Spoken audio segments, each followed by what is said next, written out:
प्यारे विद्यार्थियों नमस्कार। आज हम विज्ञान में कक्षा 7 पाठ जीवों में श्वसन इस पाठ के बहुविकल्पीय प्रश्न उत्तर हल करेंगे। तो हम स्टार्ट करते हैं। पहला प्रश्न है, जीवों में ऑक्सीजन प्राप्त करना क्या कहलाता है? तो इसके ये 4 ऑप्शन हैं: ऑक्सीकरण, श्वसन, पाचन, उत्सर्जन। तो इसका सही आंसर है बी, श्वसन। जीवों में ऑक्सीजन प्राप्त करना श्वसन कहलाता है। प्रश्न नंबर 2, मछलियाँ किसके द्वारा सांस लेती है? कलोम, त्वचा, फेफड़ों, वातक। तो इसका सही उत्तर है कलोम।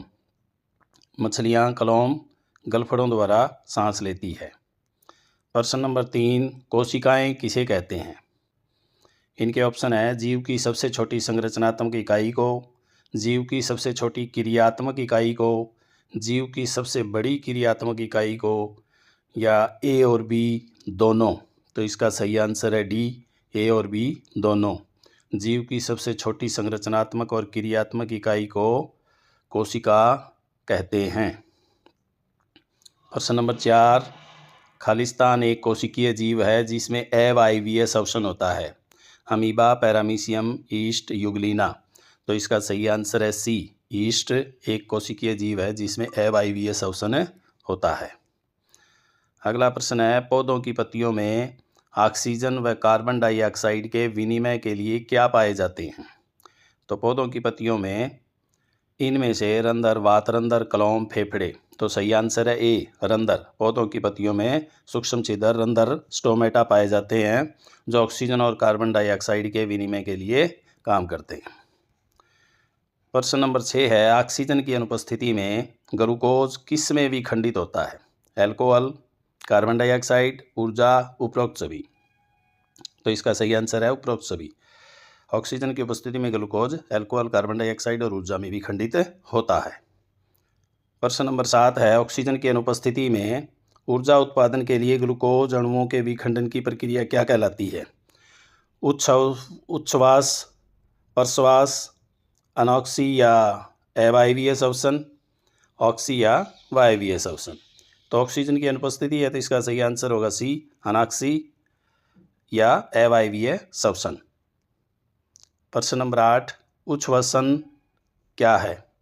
कार्बन डाइऑक्साइड से समृद्ध वायु को शरीर के अंदर ले जाना, कार्बन डाइऑक्साइड से समृद्ध वायु को शरीर से बाहर निकालना, ऑक्सीजन से समृद्ध वायु को शरीर के अंदर जाना, ऑक्सीजन से समृद्ध वायु को शरीर से बाहर ले जाना। तो इसका सही आंसर है कार्बन डाइऑक्साइड से समृद्ध वायु को शरीर से बाहर निकालना उच्छ्वसन कहलाता है। अगला प्रश्न है, अंतः श्वसन क्या है? ऑक्सीजन से समृद्ध वायु का शरीर के अंदर आना, ऑक्सीजन से समृद्ध वायु का शरीर से बाहर निकलना, और कार्बन डाइऑक्साइड से समृद्ध वायु का शरीर के अंदर आना, नाइट्रोजन से समृद्ध वायु को शरीर से बाहर निकालना। तो इसका सही आंसर है ऑक्सीजन से समृद्ध वायु का शरीर के अंदर आना अंतः श्वसन कहलाता है। फेफड़े कहाँ स्थित होते हैं? नासा गुहा, वक्ष गुहा, डायाफ्राम, उदर। तो इसका सही आंसर है वक्ष गुहा। फेफड़े वक्ष गुहा में स्थित होते हैं। अगला प्रश्न है, अत्यधिक व्यायाम करने के बाद पेशियों में ऐंठन क्यों होती है? अवायवीय श्वसन, लैक्टिक अम्ल बनने से, ए और बी दोनों से, एसिटिक अम्ल से। तो जब बिना ऑक्सीजन की उपस्थिति में श्वसन होता है तो उस समय लैक्टिक अम्ल बनने से पेशियों में ऐंठन होती है। तो इसका सही आंसर ए और बी दोनों, अवायवीय श्वसन, लैक्टिक अम्ल बनने से। प्रश्न नंबर 12, हम किसके द्वारा वायु अंदर लेते हैं? त्वचा द्वारा, नथुनों द्वारा, आँखों द्वारा, कानों द्वारा। तो इसका सही आंसर है नथुनों द्वारा। हम नाक, नथुनों द्वारा वायु को अंदर लेते हैं। प्रश्न नंबर 13, जीव जो वायु की अनुपस्थिति में जीवित रह सकते हैं वे क्या कहलाते हैं? वायवीय जीव, अवायवीय जीव, कोशिकीय जीव, अकोशिकीय जीव। तो इसका सही आंसर है अवायवीय जीव। अगला प्रश्न है, नासा गुहा से वायु श्वास नली से होकर किस में प्रवेश करती है? फेफड़ों में, पसलियों में, डायाफ्राम में, वक्ष में। तो नासा गुहा से वायु श्वास नली से होकर फेफड़ों में प्रवेश करती है। तो सही आंसर है ए। अगला प्रश्न है, सामान्य स्थिति में मनुष्य की श्वास दर कितनी होती है? तो सामान्य स्थिति में मनुष्य की श्वास दर इनमें से 15 से 18 प्रति मिनट होती है। तो इसका सही आंसर है बी। अगला प्रश्न है, कौन सी पेशीय परत वक्ष गुहा को आधार प्रदान करती है? उदर, डायाफ्राम, पसलियाँ, मांसपेशियाँ। तो इनमें से सही आंसर है डायाफ्राम। जो डायाफ्राम है वो वक्ष गुहा को आधार प्रदान करती है। अगला प्रश्न है, अंतः श्वसन के समय डायाफ्राम किस ओर गति करता है? ऊपर की ओर, नीचे की ओर, बाहर की ओर, अंदर की ओर। जब अंतः श्वसन होता है तो डायाफ्राम नीचे की ओर गति करता है, तो इसका सही आंसर है बी। 18वां है, कीटों में गैस के विनिमय के लिए वायु नलियों के जाल क्या कहलाते हैं? श्वास प्रणाल, श्वास रंध्र, श्वास नली, पसलियाँ। तो इसका सही आंसर है श्वास प्रणाल ए।